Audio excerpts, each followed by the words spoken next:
They laughed when they found them. The crumpled pages. The ink-smudged corners. The words I had poured my soul into. They passed them around like a joke. Called them cringe, desperate, childish. They didn't know I wrote them to survive. Every love letter was a heartbeat I couldn't say out loud. Every stanza, a prayer. Every signature, a version of me still hoping someone would care. They thought they had buried me under their ridicule. But poems don't die. They echo. I didn't fight back. I didn't explain. I disappeared. But the words found a way to rise. My name is Ava Monroe. I'm 27 years old, and I live in Portland, Oregon. When I was little, everyone in my family believed I'd grow up to be something impressive. My father used to tell people I'd be a lawyer. My mother said I had the discipline to be a surgeon. Even my older brother, Noah, would ruffle my hair and say, "You're the one who's going to make this family look good." I believed them for a long time. I followed every rule, made honor roll every year, filled my schedule with advanced classes. I didn't know any other way to exist. There was always this quiet undercurrent of expectation in our house, like if you paused to breathe, you were already falling behind. But when I was 14, I discovered something no one had prepared me for. I loved to write. Not essays or lab reports, love letters. It started as something silly. My best friend, Harper, dared me to slip a note into the locker of a boy I liked. She thought it would be a one-time thing. But when I sat down to write it, something unlocked in me I couldn't turn off. I remember the first line. "You don't know me, not really, but sometimes I think our shadows talk when we pass in the hallway." I never expected him to reply. He didn't. But I kept writing. Letter after letter. Some I addressed to boys I liked. Others to no one at all. Just raw confessions, tiny exhalations of who I really was when no one was watching. At first, I hid them under my mattress. Later, I started keeping them in a blue shoebox at the back of my closet. That box became my heart's archive. All through high school, while I chased the grades and the extracurriculars, the box kept growing. I thought I was building two lives, one that made my family proud, and one that made me feel alive. When I got into Stanford, my parents threw a dinner party. My mother wore pearls. My father shook hands with everyone, as if my acceptance letter was a business deal he'd finally closed. That night, when I went to bed, I pulled out a letter I'd written to no one in particular. I reread it under the blanket. I think there's a version of me who doesn't care about applause. She just wants to be known. It was the truest thing I'd ever written. But I didn't tell anyone. In college, things started to unravel. At first, I kept up. I joined Pre-Law Society. I volunteered, interned, signed up for every resume padding opportunity. But I was always tired. My brain felt splintered, like I was living in a borrowed story. Sophomore year, I started missing deadlines. I would stay up all night, writing letters I never sent instead of studying. I failed my contracts class. I lied to my parents, told them it was just a tough semester. But by junior year, the truth was impossible to hide. My GPA slipped below the scholarship threshold. I got called into the dean's office and sat in a chair that felt too big for me. He spoke in a careful, neutral tone, but I heard the verdict in every syllable. "You're bright, Ava. But you're clearly not invested in this track anymore." I nodded like I agreed, even though I didn't know what I agreed with. When I called my parents that night, my mother's voice went tight. "So, what happens now?" "I'm taking a leave." "Taking a leave," she repeated, like she was tasting something sour. "It's temporary," I said, though I didn't believe it. My father didn't come on the line. A week later, I packed my dorm room into boxes. I rode a silent Uber to the airport with the blue shoebox wedged between my knees. When I came home, nobody asked what had gone wrong. My mother patted my shoulder and said, "She's just taking a break." My brother offered me his old room in the basement. In the evenings, I heard my parents talking behind the kitchen door. My name was always the softest word in the sentence. I tried to rally. I applied for jobs, anything to prove I wasn't broken. But every rejection felt like proof of what I feared most, that I had wasted all my chances. Then came the worst day. Noah had come home for dinner. We were all pretending to be normal, passing salad bowls, commenting on the weather. After dessert, he went down to the basement to look for some old camping gear. I didn't remember I'd left the shoebox on the dresser. When I came downstairs to say goodnight, he was sitting on the edge of the bed, the lid open, holding a fistful of letters. He looked up at me, eyebrows knitted. "What is all this?" "Nothing," I blurted. "Ava, I don't even know what to say. They're just letters." "To who?" "Some of them, no one. It doesn't matter." He didn't answer. He just kept leafing through them. Later, when he left, I stood alone in the basement, staring at the mess. It felt like my entire interior life had been cracked open for inspection. I didn't know then that he'd shown them to Harper. That Harper would think it was hilarious. That she'd take photos of them and send them to an old group chat we'd shared in high school. Within days, my private words became a punchline. Screenshots spread through the small town we'd grown up in. People posted them on Facebook. She actually thought she was some kind of poet. This is so embarrassing. She always was a little desperate. It wasn't just the ridicule. It was the betrayal. People I'd trusted turned my sanctuary into spectacle. At family dinner, no one mentioned it. Not even once. My mother stirred her coffee, eyes on the table. My father cleared his throat and said, "We don't talk about that anymore." They thought ignoring it would make it disappear. But it didn't. I stopped writing. I stopped believing there was any point in creating something that could be weaponized. I stopped hoping anyone would ever see me as anything but a cautionary tale. The blue shoebox went into the trash. That was the day I started over. And no one noticed. The first days after I threw away the shoebox felt strangely blank. I thought there would be some relief, a sense of lightness from having finally surrendered. But all I felt was a kind of numb vacancy, like the air had been sucked out of my chest. I slept late. I scrolled through other people's lives on Instagram. I tried to convince myself that I didn't care anymore. Weeks passed. I filled out job applications I never sent. I helped my mom with chores in stiff, wordless silence. One morning, I was carrying a basket of clean towels to the laundry room when I overheard my father on the phone. "Yeah, she's still here," he said in a flat voice. "I don't know. She doesn't seem motivated to do anything."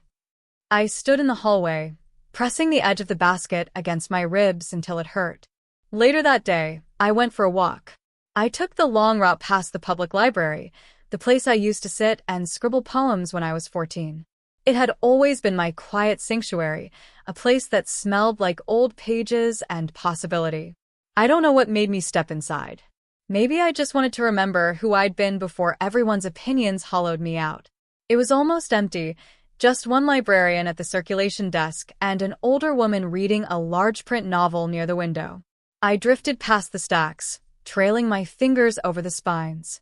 At the back, a handwritten sign was taped to the wall. "Tech help for seniors. Volunteers needed." I stood there for a long moment, staring at it. The idea felt almost absurd. Me helping anyone when I couldn't even help myself. But something in me whispered that I had to try something, no matter how small or ridiculous it felt. The next day, I filled out the volunteer application. When I told my mother over dinner, she gave me a polite smile that didn't reach her eyes. "That's nice," she said carefully. "It'll keep you busy." I didn't bother explaining that it wasn't about staying busy. I didn't have the words for what it was about yet. My first session was on a rainy Wednesday afternoon. I arrived early, my heart hammering in my throat like I was about to be graded on something. 3 seniors sat in a semicircle around a row of ancient desktop computers. The librarian introduced me as Ava, our new volunteer, and left me to figure it out. For the first half hour, I felt completely out of place. My voice came out too quiet. My hands shook as I tried to help a man reset his email password. Then, near the end of the session, an elderly woman with silver hair and a turquoise scarf raised her hand. Her name was Eleanor. "This machine hates me," she muttered as I approached. I couldn't help smiling. Maybe it just needs a little patience. "I've been trying to set up this video call for weeks," she said. "My son lives in Seattle. He says he can never hear me." I crouched next to her chair and showed her how to adjust the microphone settings. Her hands trembled as she clicked. "Try it now," I said gently. She called her son. The screen flickered, and then a young man's face appeared, framed by a kitchen full of toys and sippy cups. "Mom," he said, her eyes filled with tears. "I can hear you. Can you hear me?" "Yeah, I can." I felt something loosen in my chest, something I hadn't realized had been wound tight for months. "You brought my baby into my living room," Eleanor whispered to me, her voice cracking. I swallowed hard. I'm glad it worked. When I left the library that day, the rain had stopped. I stood on the front steps and closed my eyes, breathing in the damp, clean air. It wasn't redemption. It wasn't even much. But it mattered. I kept going back. Every Wednesday and Friday, I'd spend 2 hours helping people reset passwords, sign into Zoom, learn how to search for recipes. It was quiet, repetitive work. No one applauded. No one wrote articles about it. But each time I showed someone how to connect with their family or how to find an old friend on Facebook, something inside me stitched itself back together. Gradually, the sessions grew. Word spread among the senior community that there was a young woman at the library who wouldn't make you feel stupid for asking questions. One afternoon, Eleanor brought me a paper bag with 2 homemade muffins. She pressed them into my hands. "You remind me of my granddaughter," she said. "Kind-hearted. Too hard on herself." I didn't know what to say, so I just nodded and blinked back tears. When I came home that evening, my mother was folding laundry on the couch. She glanced up as I walked in. "How was it?" "Good," I said simply. She didn't ask anything more. But for the first time in a long time, her silence didn't feel like condemnation. It felt like a gap I didn't need to fill. At night, I started writing again. Not love letters this time, just small observations. Notes about the way Eleanor's hands moved across the keyboard. The way Harold, another regular, always wore the same faded vest and smelled faintly of peppermint. I didn't share any of it. I didn't even save the files. I just wrote and then closed the document. It felt like a private ritual, something that belonged only to me. I had no grand plan, no dream of turning it into anything more. But there was a relief in creating without an audience. It didn't make headlines, but it mattered. By the end of that year, the library tech program had become something I could never have predicted. What started as a 2-hour commitment turned into a small community. I never advertised it. Word of mouth did all the work. Eleanor told her bridge club. Harold told the men's breakfast group at the church. Soon, I had more people showing up than computers to seat them. The librarian, Mrs. Peterson, pulled me aside one afternoon. "I've never seen this room so full," she said, her eyes shining behind her thick glasses. "They come because you make them feel capable."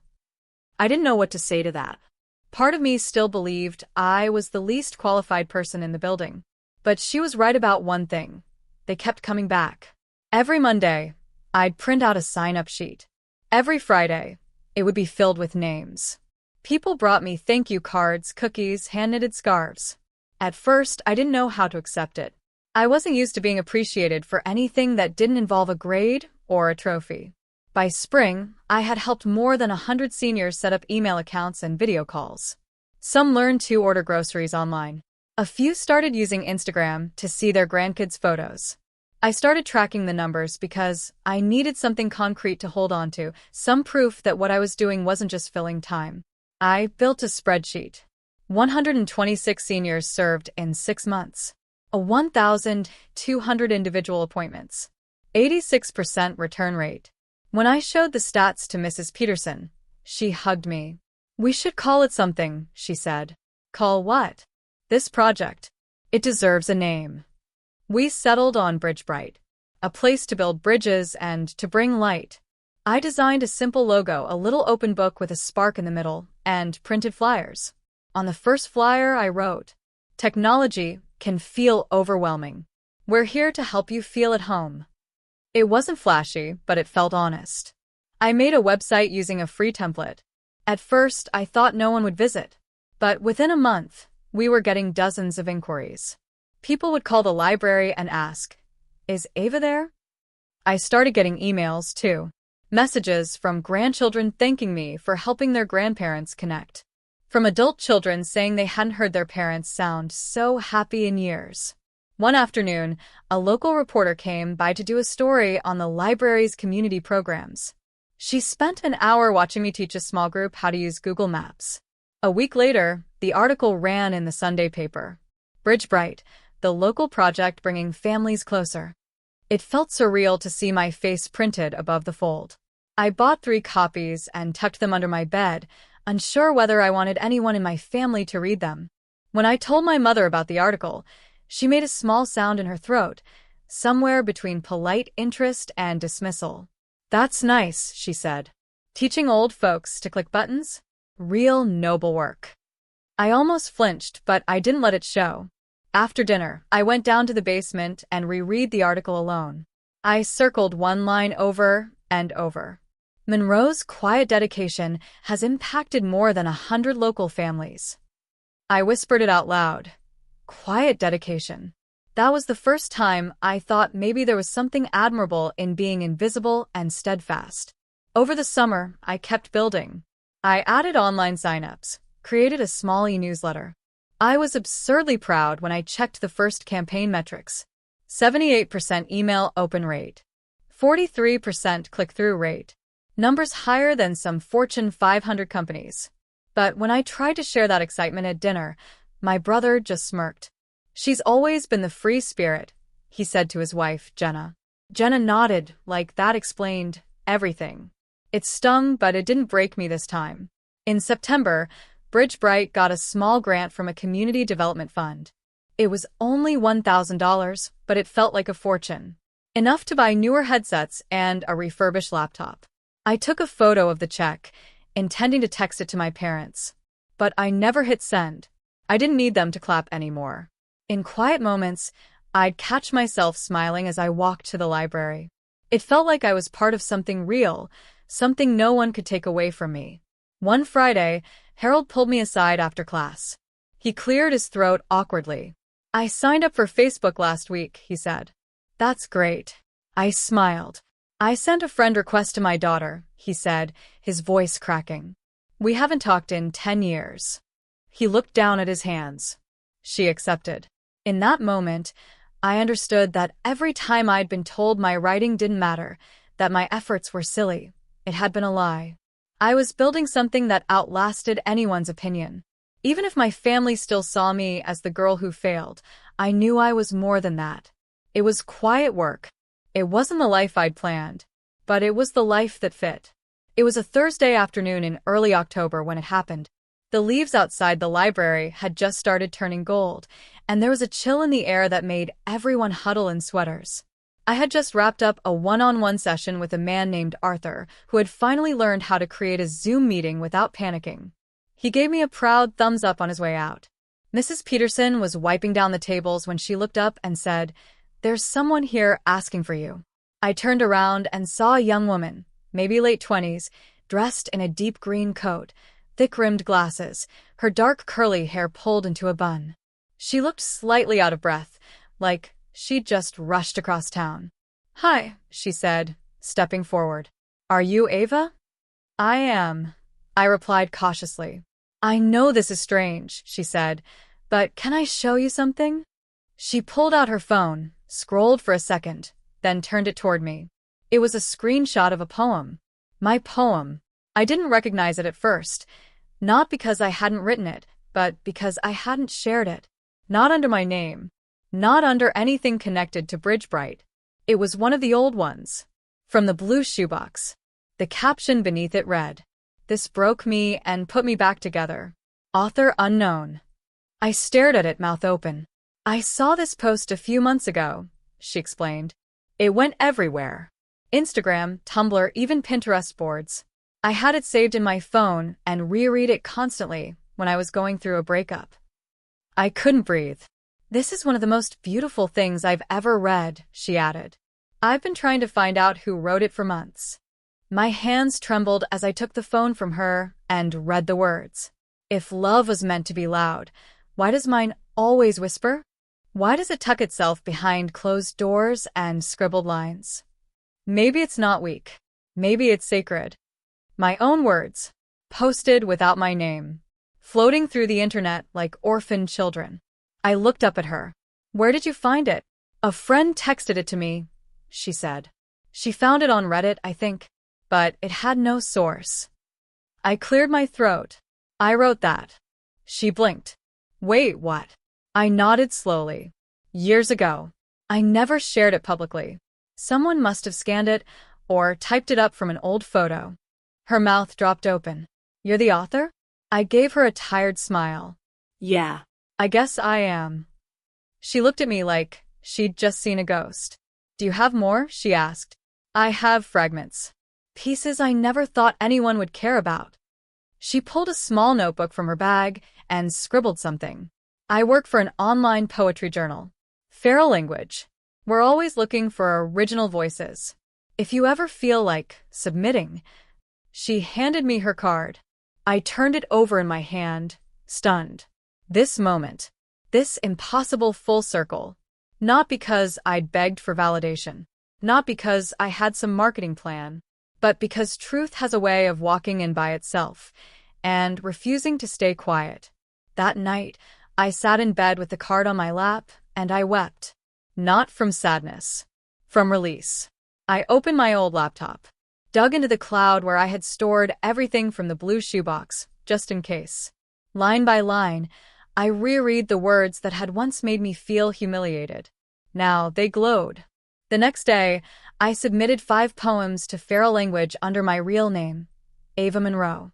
3 weeks later, I got an email with the subject line, "We'd be honored to publish your work." They ran a feature called Letters That Were Never Meant to Be Read. Within a week, it was trending. Dozens of shares, hundreds of comments, messages from strangers who said my poems reminded them of someone they lost, of someone they were still waiting for. And then it happened again. An actress on TikTok did a dramatic reading of one of my pieces. The video went viral. 1.7 million views. Thousands of people asking where they could read more. I started getting interview requests. BuzzFeed, Teen Vogue, a podcast called Whispers Between Pages. All asking the same thing. Where have you been hiding? I didn't tell them about the basement or the dinner tables full of silence. I just said, I was still writing, just not out loud yet. BridgeBright became more than a tech help group. I added a weekly writing circle, open to seniors and teens alike. One day, Eleanor walked in with a printed copy of my poem. She had circled one line in red ink and written beneath it, "You wrote what I've always felt." The recognition from strangers felt like balm. Not fame, just being seen without having to ask for it. And slowly, something else began to change, too. At dinner one night, my father mentioned that a coworker forwarded him a link to my poetry feature. "Did you really write all that?" he asked. I nodded. He paused. It was surprisingly good. From him, that was a standing ovation. Noah, my brother, messaged me a week later. "Did you know someone quoted you in their wedding vows?" Jenna saw it on TikTok. I didn't know what to say. He followed up with, "I guess the old shoebox was heavier than I thought." It wasn't an apology, but it was something. And for once, I didn't feel like explaining myself. The poems had done that already. After the poems went viral, my world didn't transform overnight. My bank account didn't magically fill up and no one offered me a movie deal. What did change was quieter. More important, people I hadn't spoken to in years started reaching out, not out of curiosity, but something softer. Recognition. Maybe even respect. One evening, I came home to find an envelope on the kitchen counter. My mother was wiping down the stovetop, avoiding my eyes. "It came in the mail," she said simply. I opened it and found a printout of my poem If Love Was Meant to Be Loud, with a yellow sticky note attached. "I never understood why you had to write. I think I do now." No signature. Just her handwriting, the letters tight and slanting to the right, like she'd been trying to get it over with quickly. I read it 3 times before I tucked it into my wallet. I didn't say anything to her. I didn't have to. A week later, I was folding the library's newsletter when Mrs. Peterson poked her head into my corner.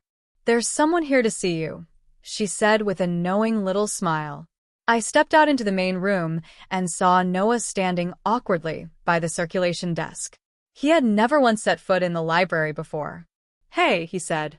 Hey. I thought I'd check this place out. He rubbed the back of his neck. You're kind of famous now, you know. I laughed softly. Not really. Yeah, well. He glanced around. Looks like you built something good here. His voice was casual, but there was something careful about it, like he didn't want to admit how much it mattered to say the words out loud. He hesitated, then reached into his jacket pocket and pulled out a folded sheet of paper. I printed this, he said. I opened it. Another copy of my poem, but this time with his own notes scribbled across the bottom. Didn't get it before. I think I do now. Sorry, I didn't see it sooner. My throat tightened. I nodded, not trusting myself to speak. For a moment, it felt like we were kids again, sharing secrets under the covers, before the world taught us how to build walls. That night, I didn't rush to tell anyone about his gesture. I kept it for myself, a small, quiet victory. And that became the theme of the weeks that followed, tiny moments of acknowledgement that arrived without fanfare. A neighbor who stopped me on the sidewalk to say she'd shared my poems with her daughter. An old high school teacher who sent me a message that read, "You always had a voice. I'm glad you didn't let the rest of us drown it out." Even Jenna, my brother's wife, tagged me in an Instagram story. Proud to know the woman behind these words. I didn't feel triumphant. Not in the way I'd once fantasized about. Standing on a stage, proving every critic wrong. What I felt was something quieter. It wasn't pride. It was peace. I finally understood that my worth was never measured by their approval. All those years I'd spent trying to be the daughter who never disappointed anyone, the student who exceeded expectations, the woman who never made a scene, none of it had mattered as much as I thought it would. The only thing that mattered was that I had something honest to say, and that I'd found the courage to say it. One afternoon, I walked into the basement where I'd thrown away the blue shoebox. I stood in the middle of the room. Remembering the day, I thought I'd buried every last piece of who I was. I closed my eyes and took a deep breath. Then I pulled out a new shoebox, a sturdy one this time, covered in a pattern of tiny silver stars. One by one, I printed my poems, not because I planned to show them to anyone, but because they deserved a place to belong. I didn't need an audience. I didn't need applause. I just needed to honor the part of me that had survived. When I carried the box upstairs, my mother watched me from the kitchen doorway. She didn't ask what was inside. She just nodded, a small motion that felt like an olive branch. I placed the box on the top shelf of my closet. Not hidden. Not flaunted. Just kept. Sometimes I still catch myself wanting to shrink, to apologize for taking up space. But then I remember the messages from strangers who said my words made them feel less alone. The tears in Eleanor's eyes when she held the printout of my poem. The note from my brother. And I remember. I didn't print the letter because I needed permission. I printed it because it was true. That was enough. If you've ever felt like your voice didn't matter, if you've ever tucked your dreams into a box because someone laughed, or shrugged, or looked away, this story was for you. I don't know where you're watching from right now. Maybe you're in a small apartment with peeling paint. Maybe you're in a house that feels too big because someone you love isn't in it anymore. Maybe you're in a place that doesn't feel like home yet. Wherever you are, I want you to know, the words you haven't said yet are still worth saying. The ideas you keep scribbled in journals. The songs you hum under your breath. The drawings you hide in desk drawers. They are not silly. They are not small. They are the truest map of who you are. People will tell you to grow up, to be realistic, to choose something practical.